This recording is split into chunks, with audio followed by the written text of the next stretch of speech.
Hello' প্ৰিয় নমস্কাৰ and welcome back to my YouTube channel. মোৰ নাম মৌচম। আজি মই আপোনালোকক কম ইউটিউবৰ সৃষ্টি কেনেদৰে হৈছিল। ইউটিউবৰ সৃষ্টি ছাৰ ডাৰ্লিং, ষ্টিভ জেন আৰু জানবেট কৰিম নামৰ তিনিজন ব্যক্তিৰ দ্বাৰা। ছাৰ ডাৰ্লিং পেনিছিলভেনিয়াৰ ইণ্ডিয়ান বিশ্ববিদ্যালয়ত অভিকল্প কৰিছিল। আনহাতে ষ্টিভ জেন আৰু জানবেট কৰিমে আৱাৰ্নাৰ চেম্পিয়ন ইলিনয়ছ বিশ্ববিদ্যালয়ত কম্পিউটাৰ বিজ্ঞান অধ্যয়ন কৰিছিল।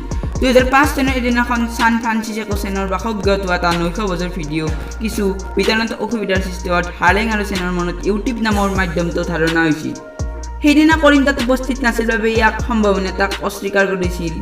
এনেদৰে 2005 চনৰ 14 ফেব্ৰুৱাৰী তাৰিখে ইউটিউবৰ সক্ৰিয় কৰা আৰু ইয়াক পৰৱৰ্তী মাহবোৰ জলস্থান উন্নত কৰা হৈছিল। প্ৰথম অৱস্থাত ইউটিউবৰ মুখ্য কাৰ্যালয় আছিল কেলিফৰ্ণিয়া চানৰ মাউণ্টেইনত থকা পিঞ্জৰা আৰু জাপানীজ চৰকানা। তাৰ পাছত কেলিফৰ্ণিয়া চানৰ ব্ৰুঞ্জ ইউটিউবৰ কাৰ্যালয়ত প্ৰথমতে কাম আৰম্ভ কৰিছিল।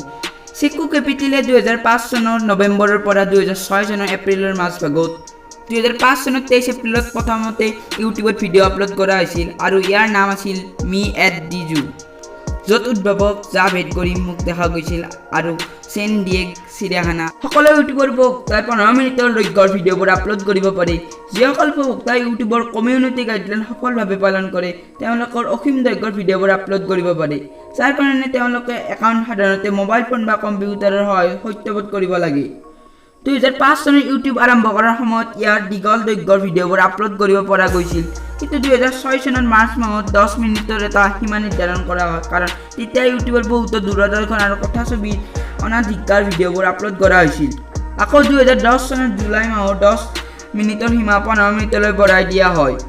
সাধাৰণতে ইউটিউবত আপলোড কৰা ফাইলৰ আকাৰ হয় যদিও জাভাৰ আধাৰিত আপলোড ব্যৱহাৰ কৰিলে 20 GB লৈকে আপলোড কৰিব পৰা যায় আৰু লাহে লাহে পৰৱৰ্তী পৰ্যায়ত ইয়াক বিভিন্ন ফৰ্মেট ভিডিঅ' আপলোড কৰিব পৰা গৈছিল।